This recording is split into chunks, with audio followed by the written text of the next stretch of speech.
एक क्वेश्चन दिमाग में हमेशा आता रहता कि इस साल सिलेक्शन नहीं हुआ तो क्या होगा। अब हमारे पास केवल 3 हफ्ते बचे थे नीट एग्जामिनेशन का, बोर्ड एग्ज़ाम ख़त्म होने के बाद, और हम वापस से अपना बोरिया बिस्तर बांध के कोटा आ गए। मैं काफ़ी नेगेटिव साइड में था, कई बार तो सुसाइडल थॉट्स वगैरह भी आते थे। वो गर्मियाँ थी, वो पसीने हो रहे थे, पढ़ाई करने में दिन में हालत ख़राब हो जाती थी। आप अगर जानते हो उस रीज़न को, 45 डिग्री सेल्सियस हमारा टेम्परेचर होता है कोटा में। और थोड़ा बचपन में बुरा लगता था कि मेरे साथ वाले दोस्त लोग बढ़िया फ्रीज़ में बर्फ़ वाला पानी लेके आते हैं और हमारे घर फ्रीज़ नहीं है।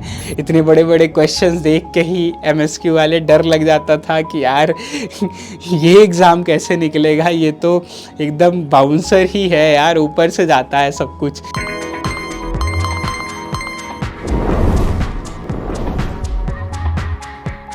हेलो स्टूडेंट्स, कैसे हो आप लोग। तो मैं अखिल त्रिपाठी, नाइजर लर्नर्स एंड को फाउंडर SciAstra, आज आपके साथ कुछ पर्सनल शेयर करने आया हूँ।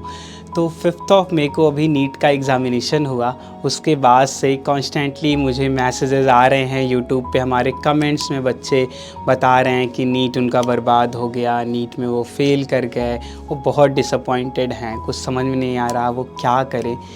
तो यार कुछ साल पहले मैं भी आप ही के तरह ऐसा ही फील कर रहा था और इसी सेम सिचुएशन से मैं गुज़रा हूँ। तो मैं फ़ील कर सकता हूँ आपके दिमाग में अभी क्या चल रहा होगा, आप अभी कैसा फील कर रहे होगे। मैं ईस्टर्न यूपी में अयोध्या साइड एक छोटा सा गांव है भुजगी, वहाँ से बिलोंग करता हूँ। मेरा पूरा अपब्रिंगिंग गांव में ही हुआ और हमारे गांव के पास एक छोटा सा टाउन था, वहाँ के स्कूल में मैं पूरा क्लास नर्सरी से लेके क्लास 12 तक वहीं से मैंने पढ़ाई अपनी की है। तो मैं भी एक टिपिकल मिडिल क्लास फैमिली से आता हूँ। घर में फैसिलिटीज़ वगैरह तो उतनी नहीं थी, लेकिन पापा ने ये हमेशा मेक श्योर किया कि मैं और मेरे भैया, हम दोनों लोग बेस्ट पॉसिबल एजुकेशन पाएँ। और इसके लिए हमारा जो नियरेस्ट टाउन था गांव से, वहाँ 20 किलोमीटर दूर ऑलमोस्ट, वहाँ हमारी स्कूल बस जाती थी। हम वहाँ पे बचपन से ही पढ़ाई किए और वहाँ पे फ़ीस हम टाइम से नहीं जमा कर पाते थे। हमेशा जब एग्ज़ाम का टाइम आता था तो जो स्कूल अथॉरिटीज़ वाले जितने भी लोग फ़ीस नहीं जमा किए उनको बाहर धूप में खड़ा करते थे, तो उसमें हमारा नंबर हमेशा ही रहता था। लेकिन कभी ऐसा नौबत नहीं आया कि हमको स्कूल से नाम कटवाना हो, कि जब तक नाम कटवाने तक चीज़ें एक्सेलेट हों तब तक पापा किसी तरीके से उधार लेके ही फ़ीस का जुगाड़ कर देते थे। मैं उतना पढ़ने में अच्छा नहीं था, मतलब मैं उसी साइड में आता था कि जब मामा जी आते थे तो मेरी बढ़िया क्लास लगती थी, कभी कभी धड़ाम धड़ूम भी हो जाता था। अरे क्या कर? पढ़ लिख ले कुछ। कितने मार्क्स आए थे? तो मेरे भैया अपने 10th क्लास में ही पूरा डिस्ट्रिक्ट टॉप किए, बहुत नाम हो गया। और फिर वो चीज़ तो और बढ़ने लग गया कि लोग कंपेयर करने, देखो बड़ा वाला कितना अच्छा है। हमारा स्कूल भी सेम था, तो लाइक स्कूल के टीचर्स जो भैया को ही पढ़ाए वो ऐसे क्लास में बोल देते थे कि तुम्हारे भैया वो अलग थे। तो मुझे वो 9th क्लास की पेरेंट टीचर मीटिंग याद है, जिसके बाद पापा ने मेरा स्कोर कार्ड देखा तो बड़े ही डिसअपॉइंटमेंट के साथ उन्होंने बोला, आज के टाइम का जो कंपटीशन है उसमें 80% वालों का ना कुछ होता नहीं है। हाँ, वो बात मुझे इतनी हर्ट की, मैंने वहीं ये सोचा कि ये पापा को मैं हमेशा डिसअपॉइंट करता हूँ। हमारे टाइम पे ना CGPA सिस्टम चलता था, हाईएस्ट कितना ला सकते हैं तो वो है 10 CGPA। मैं कुछ भी होगा ना, मैं 10th में 10 CGPA लेके आऊँगा। न्यूज़पेपर में ना फ़ोटो छप जाती थी 10 CGPA लाने पे, तो मुझे था कि वो हमारे डिस्ट्रिक्ट वाले न्यूज़पेपर में मुझे वो फ़ोटो चाहिए 10 CGPA की। तो मैंने पूरी मेहनत की और 10th में मेरे 10 CGPA आ गए। फिर मैंने लाइफ में देखा यार कि जो लोग मुझे इतना अंडरडॉग समझते थे कि कोई वैल्यू नहीं है, पेपर में फ़ोटो छप गई और हर कोई भाव देने लग गया। मतलब मेरा जो आस पड़ोस में जो मेरी रेपुटेशन थी ना, वो पल भर में चेंज। तो मेरे भैया मैथ साइड में इंटरेस्टेड थे तो वो JEE की तैयारी के लिए चले गए, तो मैंने ले लिया बायो स्ट्रीम। मैं पहुँच गया 2015 में ही कोटा, मतलब हमने एक रेपुटेड कोचिंग इंस्टीट्यूट में इनरोल भी करा है LN में। तो हमारा पहला मॉक टेस्ट हुआ LN में और मेरी रैंक आई 1500 बच्चों में 500 समथिंग हमारी रैंक आई। हाँ तो लगा यार बड़ा कंपटीशन है, ऐसे तो नीट में हमारे टाइम पे 10-12 लाख बच्चे बैठते थे, तो ऐसे तो हम लाखों में हमारी रैंक आएगी। अगर यही लेवल का कंपटीशन रहा तो और मेहनत करना चालू किए, लगे रहे, ऐसे पूरे साल भर मेहनत किए। धीरे धीरे इम्प्रूवमेंट हुई रैंक में कि हम 1-2 बार टॉप 100 में भी आ गए क्लास 11th में, और फिर वापस से घर आ गए। तो 12th में भी अच्छे से पढ़ाई की, मतलब कोई कमी नहीं की, पूरे टाइम शुद्ध से पढ़ाई करते थे सब। बस यही बातें ही होती थी कि हमारी लाइफ जो है ना वो हमारी ये प्रिपरेशन, किताबें और ये मॉक टेस्ट के नंबर इसी के अराउंड रिवॉल्व कर रही होती थी। मॉक्स अच्छे हो गए, नंबर अच्छा आ गया तो बड़े खुश रहते थे, बुरा हो गया तो थोड़ा दुखी रहते थे, घर वाले भी दुखी रहते थे। उसी से होप कर रहे होते थे कि आज यहाँ इतने हैं ना तो हम सिलेक्शन उतने पे पा जाएंगे।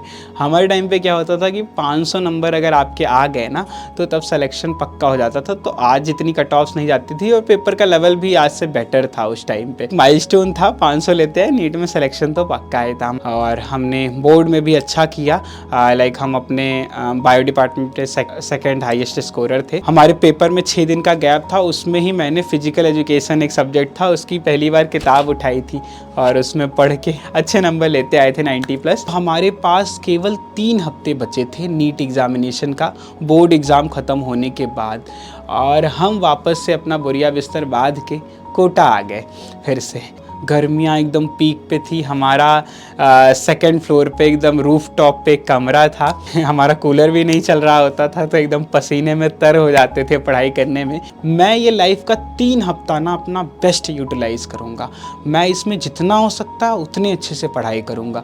तो हमारा पहला मॉक हुआ 11 सिलेबस का, और हमारा क्योंकि 11 तो पूरा साफ़ हो गया था, 3 महीने स्कूल के बोर्ड के चक्कर में मैंने 11 खोल के ही नहीं देखी, तो 11 तो सब उड़ चुका था।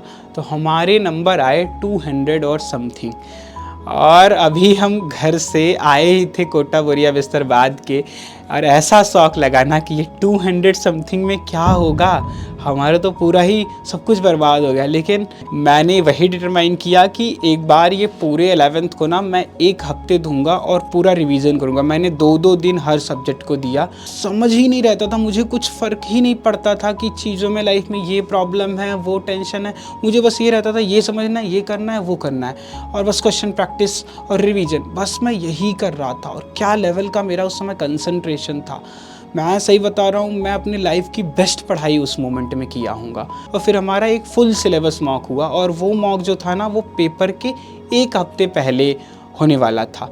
तो उस मॉक टेस्ट में मैंने ले आए, जो मेरा 11th इतना बुरा था कि मैं 300 के नीचे चला गया मार्क्स में, मैं लेके आया फाइनल मॉक टेस्ट में फुल सिलेबस वाले 460 नंबर। तो अभी भी 500 जो हमारे लिए माइलस्टोन होता उससे तो मैं दूर था, लेकिन एक था कि मैं पास हूँ प्रिपरेशन में। मैं और भी 1 हफ्ते हैं, अच्छे से ट्राई करता हूँ जितना भी होगा और अपना बेस्ट दे के आऊँगा, मुझे कुछ लूज़ करने को नहीं है। फिर मैं चला गया कोटा से लखनऊ, पेपर दिया, और जितना मुझे आता था ना मैं सेटिस्फाइड था उस पेपर से। मैंने दिया और 500 के ऊपर मेरे आंसर की से नंबर आ रहे थे। उस समय यही होता था कि 500 के ऊपर नंबर आए तो तुम्हारा सिलेक्शन पक्का है। हाँ, तो हर तरफ खुशियाँ, पापा क्या ही नेक्स्ट लेवल के खुश थे। मुझे भी फीलिंग हो रहा था यार कि बताओ, मैं 3 हफ्ते अच्छे से लग के बस तैयारी किया, बोर्ड्स के बाद में इतने में हो गया। अगर मैं अच्छे से तैयारी किया होता तो मैं क्या कर लिया होता। तो उस समय मैं लिटरली बता रहा हूँ, अच्छे से बायो को रिवाइज़ भी नहीं कर पाया था। मेरे बायो में 275 मार्क्स आए थे, जो कि मैं अगर अच्छे से बायो किया होता ना तो आराम से 300 समथिंग चले गए होते। और सब बड़े खुश थे। तो पूरा जब तक रिज़ल्ट नहीं आया था ना, रैंक प्रेडिक्टर्स वगैरह में अच्छी रैंक बता रहे थे, लेकिन रिज़ल्ट आया उस साल कट ऑफ्स हाई चली गई। जो सब लोग मुझे एकदम चढ़ा रहे थे उस समय कि ये देखो इनका लड़का तो 12th के साथ ही इतना अच्छा कर लिया, ये तो कुछ एक्स्ट्राऑर्डिनरी। मुझे पता था मैं कुछ एक्स्ट्राऑर्डिनरी नहीं हूँ। तो हम फिर से चले गए कोटा और तैयारी करने के लिए। लेकिन ये जो ड्रॉप ईयर का साल था ना वो उतना ईजी नहीं था। जैसे 12th में तो था ये टेंशन वगैरह तो लगातार होती थी, हम दिन रात पढ़ाई करते थे। लेकिन ड्रॉप ईयर में ना मैं आजकल हमेशा बच्चों को यही कहता हूँ ना, प्लीज़ आप ये नेगेटिव माइंडसेट में मत जाओ। कुछ बच्चे हैं जो बहुत ही नेगेटिव बातें, मैं यूट्यूब के कमेंट में ही कुछ बच्चे हैं वो हमेशा नेगेटिव बोलते हैं, आप उनसे कभी पॉजिटिव कुछ सुन ही नहीं सकते। और इस माइंडसेट से ना मैंने लाइफ में फील किया है केवल हमारा लॉस हो रहा होता है। आप उनको गाली दोगे, इनको गाली दोगे, आप अगर अपनी कमियों को नहीं समझोगे, आप उस पर वर्क नहीं करोगे ना, तो लाइफ में आप कभी ग्रो नहीं करोगे। आप लोगों को गाली बस देख के अपने आप को अच्छा फील करवाने का ट्राई कर सकते हो, लेकिन आप एक्चुअल में कुछ ग्रोथ नहीं कर सकते हो। मैं बताता हूँ आपको, मतलब मैं काफ़ी सीरियस होकर तैयारी तो कर रहा था, लेकिन वो निगेटिविटी मेरे दिमाग में बहुत आने लगी। मेरे मार्क्स वगैरह इम्प्रूव किए थे ड्रॉप ईयर में पहले से, अभी मुझे चीज़ें बहुत ज़्यादा आती थी, पहले जो चीज़ों की समझ नहीं रहती थी, अभी मैं उन चीज़ों को दोबारा पढ़ रहा था तो मैं इन डेप्थ में समझ पा रहा था। एक क्वेश्चन दिमाग में हमेशा आता रहता कि इस साल सिलेक्शन नहीं हुआ तो क्या होगा, ज़िंदगी ख़त्म है, कुछ है ही नहीं। और जब ऐसे खाली होता था मुझे क्या चीज़ों में मज़ा आता था, मैंने इतनी सारी जो सोसाइटी की प्रेस्टीज, ये सारी चीज़ें ना, पापा क्या सोचेंगे, मम्मी क्या सोचेंगे, रिलेटिव क्या सोचेंगे, इसको बना रखा था। मुझे एक्चुअल में इतना कुछ मैटर नहीं करता। मैं देखता था, मुझे सबसे ज़्यादा मज़ा ही आता था, मेरे पास कैम्बल की किताब थी, मैं उसको पढ़ता था ना, बायो की, मुझे इतना मज़ा आता था, मुझे लगता बस यही मैं पढूं और कुछ मैं पढूं ही मत। वो उस समय मैं 3 घंटे वो ये एग्ज़ाम का कैसे दूंगा, अगर वो अच्छे से नहीं दिया मैं फिर से फेल हो जाऊंगा, मेरे ऊपर फेलियर का टैग लग जाएगा, ज़िंदगी मेरी बर्बाद हो जाएगी, यही सब बस चलता रहता था। मेरे एग्ज़ाम के पहले 2 महीने भी थे ना, मैं यहाँ मॉक्स में 600 अराउंड स्कोर करने लग गया था उस टाइम पे, बहुत अच्छा कर रहा था। लेकिन काफ़ी हद तक मैं प्रिपरेशन में अपना बेस्ट नहीं दे रहा था, वो तो मैंने इतनी मेहनत की थी तब मैं इतना स्कोर वगैरह कर पा रहा था, लेकिन फिर भी मैं अपना माइंडसेट मेरा बहुत गंदा था ना। इसीलिए आज मैं बच्चों को मेडिटेशन सेशंस करवाता हूँ। हमने अभी आर्ट ऑफ लिविंग के इंस्ट्रक्टर से 11 डेज़ का योगा एंड मेडिटेशन चैलेंज किया था। तो ये सब चीज़ें मुझे जो फील होती है ना कि मेरे प्रिपरेशन जर्नी में अगर मुझे मिली होती तो मैं और अच्छा किया होता। वही चीज़ें मैं SciAstra में अभी हम करवाते हैं। वो केयर कोई करने वाला नहीं था, मुझसे कोई बात करने वाला नहीं था कि इस फेज़ ऑफ लाइफ में कैसे इस सिचुएशन को डील करें, कैसे इस स्ट्रेस और ये जो भार दिमाग में हो रहा था ना इसको हल्का करें।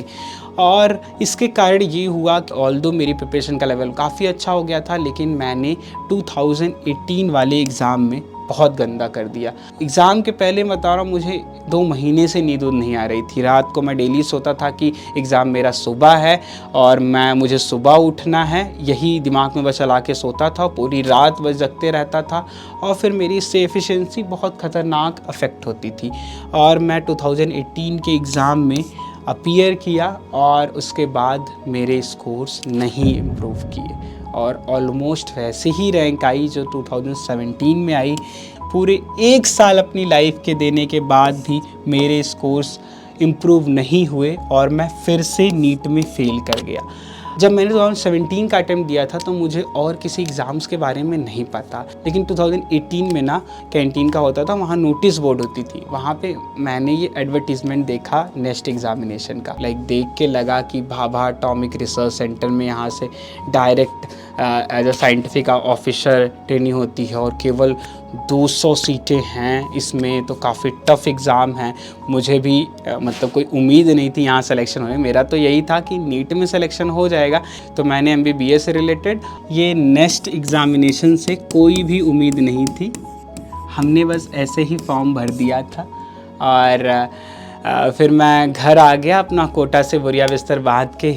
बस वो नीट जब से हुआ था उस समय मैं बहुत रोया था। तो ये नीट 2018 में फ़ेल होना ना मेरी ज़िंदगी का एक फर्स्ट फेज़ ऑफ लाइफ था। मुझे ये फ़ील हो गया था कि मेरा एग्ज़ाम उतना अच्छा नहीं गया, मैं अपना बेस्ट नहीं करके आ पाया हूँ। पापा के भी आँखों में वो इमोशंस और वो सपना, उनके आँखों में जो सपना था बेटा डॉक्टर बनेगा, वो टूटते मैंने जब देखा था ना, तो बहुत हर्ट किया था। मुझे ये नहीं था कि डॉक्टर बनना ही सब कुछ है, लेकिन मैंने पापा को जो डिसअपॉइंट किया था ना, वो दर्द मेरे अंदर भी था और मैं उनकी एक्सपेक्टेशंस पे खरा नहीं उतर सका। फिर मेरा लखनऊ वापस से मैं गांव आ गया था, घर पे था, वही डिप्रेसिंग सा रहता था उस समय। मैं नेस्ट के प्रीवियस पेपर ऊपर भी कर रहा था, तो काफ़ी बुरा नंबर नहीं आ रहे थे उनमें भी।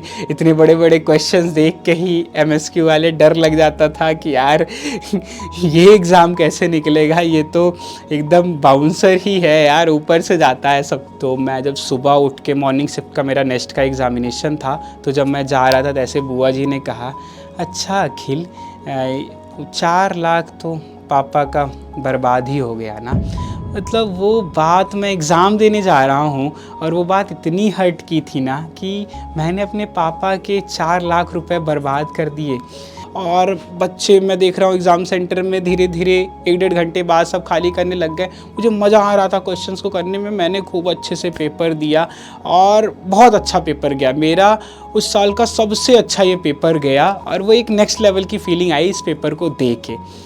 और फिर इवेंचुअली रिज़ल्ट आया, नेक्स्ट में सिलेक्शन हो गया, मुझे नाइज़र मिल गया।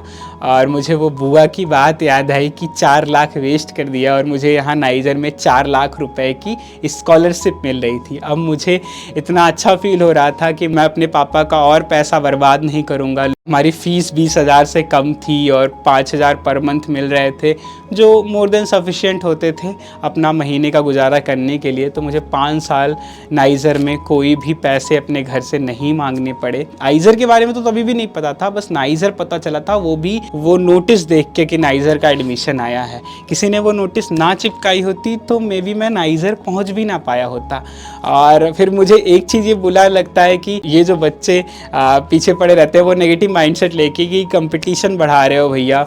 एक बायो वाले बच्चे के लिए अपॉर्चुनिटी क्या होती है। मैं यही करता कि मेरे दोस्तों के साथ मैं फिर से तैयारी करता। तो इसीलिए हम यही कहते हैं कि आप केवल एक ऑप्शन मत लेके चलो, आप मल्टीपल ऑप्शन एक्सप्लोर करो। मैं नाइज़र के काउंसलिंग में जब वो कैंपस में गया था ना यार, हो गया था कितना सुंदर कैंपस है, इतनी फैसिलिटीज़ हैं, हाँ मुझे बस यहीं आना है। हमारे MBBS कॉलेजेस का जो कैंपस होता है ना, मैं अपने दोस्तों के MBBS कॉलेजेस में गया हूँ, नाइज़र कैंपस का 1/10 भी नहीं होता। और जितनी फैसिलिटीज़ और लग्जरी आपको ऐसे कैंपसेस में मिल रही होती है ना, ये MBBS वाले कैंपसेस में भी नहीं मिल रही होती।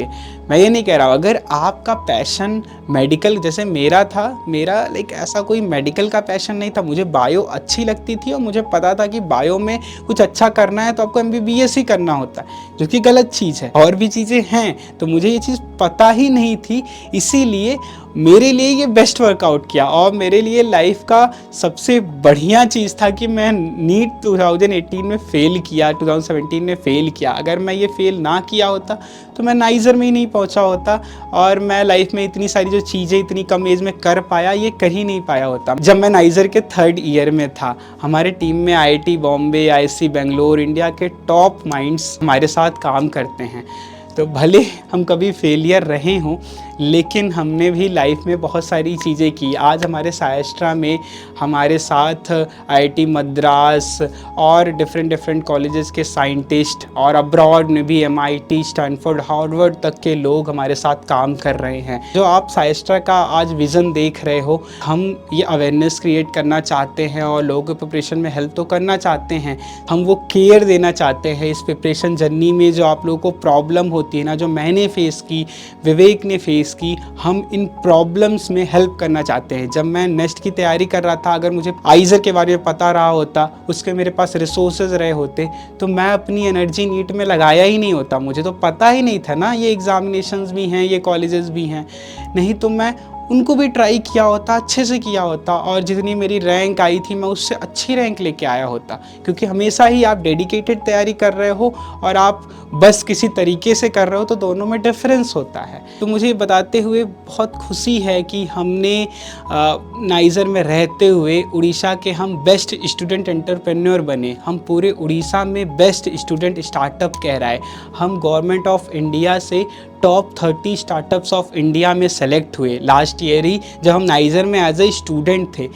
हमने इस लेवल की रिकॉग्निशन और चीज़ें इस्टेब्लिश की, हमने हज़ारों बच्चों को हेल्प किया। आज करंट में हमारे 85,000 बच्चे SciAstra ऐप पे स्टूडेंट्स हैं और हम आने वाले टाइम में ये इंजीनियरिंग मेडिकल की रैट रेस छोड़ के जो बच्चे भी साइंस एज अ करियर और पैशन परस्यू करना चाहते हैं, आप फिर आ जाते हैं कि प्लेसमेंट्स का क्या होगा। तो जो बच्चे प्लेसमेंट्स में इंटरेस्टेड हैं उनके लिए इंडस्ट्री प्लेसमेंट, जो बच्चे रिसर्च में प्लेसमेंट्स के लिए इंटरेस्टेड हैं उनके लिए अच्छी पेड PhD पाना, इंटर्नशिप पाना, SciAstra आने वाले टाइम में इन सभी चीज़ों में हेल्प कर रहा होगा। IISER नाइजर में नहीं भी होता, आप किसी नॉर्मल कॉलेज से भी BSc MSc करते हो, SciAstra का आपका साथ छूटेगा। हम पूरी जी जान से मेहनत कर रहे हैं हम SciAstra को बड़ा करने के लिए कि आपको वो इंडस्ट्री कॉर्पोरेट का कनेक्शंस जो कि ये BSc MSc में मिसिंग है, हम उसको भी लाना चाहते हैं कि आप अगर रिसर्च में इंटरेस्टेड हो तो आप आगे research as a career pursue करने के लिए आपको बेस्ट रिसोर्सेज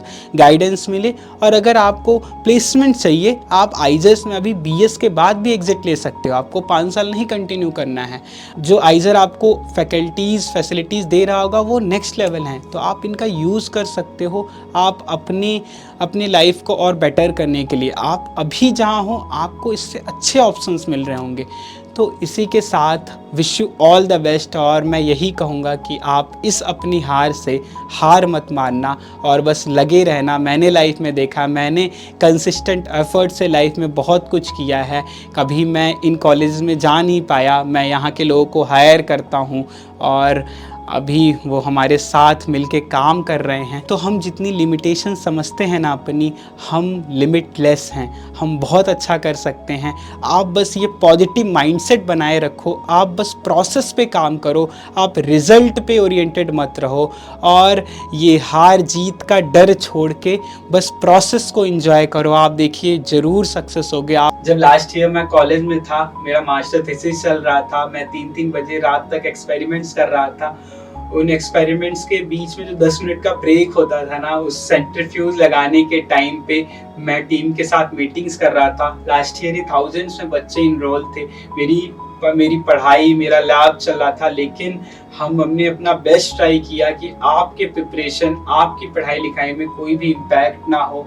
और हम रातों में सोते नहीं थे, हम खाना भले स्किप किए हों, लेकिन अपने साइड से जब भी एक भी बच्चे की कोई कंप्लेन आती है ना, मैं पर्सनली उसको लुक ओवर करता हूँ। कोई भी प्रॉब्लम अगर आप फेस कर रहे हो, अगर कुछ भी नेगेटिव भी अगर सुनने को मिल जाता है ना, बहुत बुरा लगता है। तो आप एक बार बात करो, जो भी प्रॉब्लम्स भी रहती हैं आप मुझे akhil@sciastra.com पे ईमेल कर सकते हो। हम अपने साइड से बेस्ट ट्राई करेंगे आपको हेल्प करने के लिए। और मैं भी जो देख रहा हूँ ये नीट जेई के बच्चे इतने डिमोटिवेटेड हैं, आपको भी अगर कोई भी करियर में डायरेक्शन चाहिए, आप भी बहुत लो फील कर रहे हो, आप भी मेरे तरह वो जैसे मैं नीट 2018 के पहले हो गया था, आप उस फेज में हो, ड्रॉप ईयर में, आप ये गूगल फॉर्म फिल कर सकते हो। हम आपके लिए फ्री करियर काउंसलिंग सेशन कर रहे होंगे जहाँ पे मैं और SciAstra टीम आपको हेल्प करेगी, आपको करियर के लिए बेस्ट डिसीजंस लेने में और आपका टेंशन कम करने में। तो आप प्लीज़ इस गूगल फॉर्म को फिल कर सकते हो और आपको एक मीटिंग का इनवाइट लिंक आपको थोड़ी देर में मिल जाएगा इस फॉर्म को भरते ही। और इसी के साथ आप लाइफ में बहुत अच्छा करो, आप लाइफ में बहुत आगे जाओ। Wish you all the best, see you at your dream institution. जय। कोई भी सपना साकार करने के लिए सबसे जरूरी है सही कोच का होना। चुनिए SciAstra और करें अपने IIT and NEST का सपना साकार। Download the app now.